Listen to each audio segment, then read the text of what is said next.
పసుపు, కొంచెం మిరియాల పొడి, దీనికి సరిపడే ఉప్పు. ఇప్పుడు మనం చేసేసుకుందామా? సరే. ఇప్పుడు మనం పగలు కట్టుకున్న ఎగ్స్ ని కలుపుకుందాం. పసుపు వేసుకుందాం. మనము మిరియాల పొడి వేసుకుందాము. ఇవన్నీ వేసుకొని కలుపుకుందాం. ఇప్పుడు ఇవన్నీ వేసుకుందాం.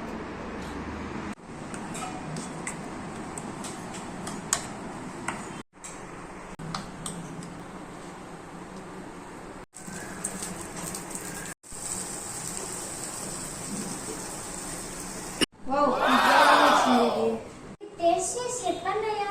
సరే చిన్నమ్మ. అమేజింగ్, సూపర్ ఉంది చెల్లమ్మ.